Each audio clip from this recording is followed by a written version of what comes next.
Welcome back to my channel Krishna Sagar. ಇದು ನನ್ನ 16th day hair care video. Regular ಆಗಿ videos ನೋಡ್ತಾ ಇದ್ರೆ ನೀವು ಅಬ್ಸರ್ವ್ ಮಾಡಿರ್ಬೋದು 3 to 4 ಡೇಸ್ ಒಂದ್ಸಲ ನಾನು ಹೇರ್ ವಾಶ್ ಮಾಡ್ತಾ ಇದ್ದೀನಿ. ಹೇರ್ ಸ್ಪ್ರೇ ಮಾಡ್ಕೊಳ್ತಾ ಇರೋದ್ರಿಂದ 3 ಡೇಸಿಂದ 4 ಡೇಸ್ಗೆ ಹೇರ್ ವಾಶ್ ಮಾಡಲೇಬೇಕು. ಫಸ್ಟ್ ನೀವು ತಲೆಗೆ ಎಣ್ಣೆ ಹಚ್ಕೊಳ್ಳೋಕ್ಕೂ ಮುಂಚೆ ಕ್ಲೀನಾಗಿ ತಲೆನ ಬಾಚ್ಕೊಂಡ್ಬಿಡಿ. ಆಗ ಯಾವುದೇ ಗಂಟಿರೋದಿಲ್ಲ, ಆಗ ಹೇರ್ ಕೂಡ ಜಾಸ್ತಿ ಉದುರೋದಿಲ್ಲ.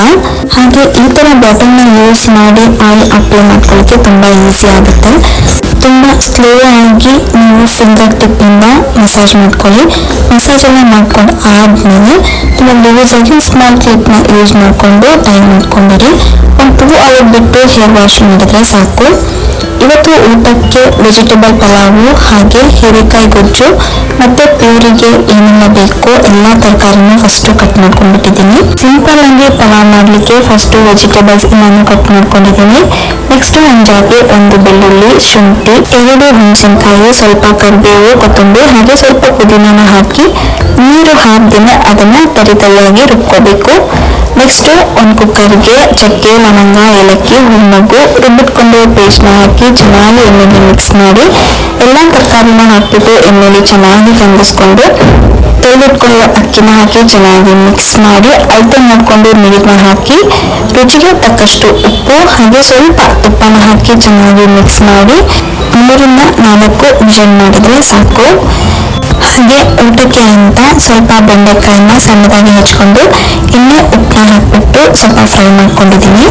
ನೆಕ್ಸ್ಟ್ ಹೀರೆಕಾಯಿ ಗೊಜ್ಜು ಮಾಡಲಿಕ್ಕೆ 4 ಟೇಬಲ್ ಸ್ಪೂನ್ ಎಣ್ಣೆನ ಹಾಕಿ ಸಾಸಿವೆ, ಜೀರಿಗೆ, ಕಡಲೆಬೇಳೆ ಹಾಗೆ ಹೆಚ್ಚಿಟ್ಕೊಂಡಿರೋ ಹೀರೆಕಾಯಿ, ಈರುಳ್ಳಿ ಹಾಕಿ ಎಣ್ಣೆಯಲ್ಲಿ ಚೆನ್ನಾಗಿ ಬಾಡಿಸ್ಕೊಂಡು ಸ್ವಲ್ಪ ಖಾರದ ಪುಡಿ ಹಾಗೆ ಮೆಂತೆ ಪೌಡರು, ಕೊನೆಯಲ್ಲಿ ಟೊಮೆಟೊನ ಹಾಕಿ ಚೆನ್ನಾಗಿ ಮಿಕ್ಸ್ ಮಾಡಿ ರುಚಿಗೆ ತಕ್ಕಷ್ಟು ಉಪ್ಪು, ಸ್ವಲ್ಪ ನೀರನ್ನ ಹಾಕಿ ಮಿಕ್ಸ್ ಮಾಡಿ ಒಂದು 5 ನಿಮಿಷ ಪ್ಲೇಟ್ನ ಮುಚ್ಚಿಟ್ಟು ಬೇಯಿಸ್ಕೊಂಡ್ರೆ ಹೀರೆಕಾಯಿ ಗೊಜ್ಜು ಕೂಡ ರೆಡಿ ಆಯಿತು. ಪಲಾವ್ ರೆಡಿ ಆದಮೇಲೆ ಕುಕ್ಕರ್ ಪ್ಲೇಟ್ನ ತೆಗೆದು ಚೆನ್ನಾಗಿ ಮಿಕ್ಸ್ ಮಾಡಿ ಮತ್ತೆ ಕುಕ್ಕರ್ ಪ್ಲೇಟ್ನ ಮುಚ್ಚಿಟ್ಟಿದ್ದೀನಿ. ಬಿಸಿಗೆ ಇನ್ನೂ ಅನ್ನ ಚೆನ್ನಾಗಿ ಆಡ್ಕೊಳ್ಳುತ್ತೆ ಅಂತ. ಅಡುಗೆ ಎಲ್ಲ ಮುಗಿಸಿ ಫ್ರೆಶ್ ಆಗಿ ಪೂಜೆನ ಮಾಡಿ ಊಟನ ಮುಗಿಸಿದಾಯ್ತು. ರೆಗ್ಯುಲರ್ ಆಗಿ ಇನ್ನೊಂದು ಶಕಲ್ ಚಟ್ನಿನ ಯೂಸ್ ಮಾಡ್ತಾ ಇದ್ದೀನಿ. ಇದರಿಂದ ಹೇರ್ ಗ್ರೋತ್, ಹೇರ್ ಫಾಲ್ ಕಂಟ್ರೋಲ್ಗೆ ತುಂಬಾನೇ ಹೆಲ್ಪ್ ಆಗ್ತಾ ಇದೆ. ಹೇರ್ ಡ್ರೈಯರ್ನ ಯೂಸ್ ಮಾಡೋ ಬದಲು ನ್ಯಾಚುರಲ್ ಆಗಿ ಕೂದಲನ್ನ ಒಣಗಲಿಕ್ಕೆ ಬಿಡಿ. ಹೇರ್ ಗ್ರೋತ್ಗೆ, ಹೇರ್ ಫಾಲ್ ಕಂಟ್ರೋಲ್ಗೆ ತುಂಬಾನೇ ಹೆಲ್ಪ್ ಆಗುತ್ತೆ. ಈವ್ನಿಂಗ್ ಆಗಿ ಒಂದು ದಾಳಿಂಬೆ ಹಣ್ಣು ತಿಂದು ಇನ್ನು ನೈಟ್ ಊಟಕ್ಕೆ ಮಧ್ಯಾಹ್ನ ಊಟನೇ ರಿಪೀಟ್ ಮಾಡ್ಕೊಂಡಿದ್ದೀನಿ. ಇನ್ನು ನೈಟ್ ರೊಟೀನ್ ಆಸ್ ಯೂಶುವಲ್ ಏನು ಬೇಕೋ ನೆಕ್ಸ್ಟ್ ಡೇಗೆ ಎಲ್ಲಾನು ನೆನೆಸಿಟ್ಟು ರಾತ್ರಿ ಮಲಗುವಾಗ ತಲೆ ಬಾಚ್ಕೊಳ್ತಾ ಇದ್ದೀನಿ. ಹೇರು ಕಂಪ್ಲೀಟ್ ಆಗಿ ಡ್ರೈ ಆಗಿದೆ. ಕೂದಲು ಇನ್ನು ಹಸಿ ಇರುವಾಗ ಏನಾದ್ರು ಬಾಚ್ಕೊಂಡ್ರೆ ಹೇರ್ ಫಾಲ್ ಆಗೋ ಚಾನ್ಸಸ್ ಭಾಳ ಇರುತ್ತೆ. ಆಲ್ಮೋಸ್ಟ್ ಕಂಪ್ಲೀಟ್ ಆಗಿ ಡ್ರೈ ಆದ್ಮೇಲೆ ತಲೆ ಬಾಚ್ಕೊಳ್ಳಿ. ಹೋಪ್ ಈ ವಿಡಿಯೋ ನಿಮಗೆ ಇಷ್ಟ ಆಗಿದೆ ಅಂತ ಅಂದ್ಕೊಳ್ತೀನಿ. ಇಷ್ಟ ಅಂದರೆ ಫ್ರೆಂಡ್ಸ್ ಆ್ಯಂಡ್ ಫ್ಯಾಮಿಲಿಗೆ ಶೇರ್ ಮಾಡಿ.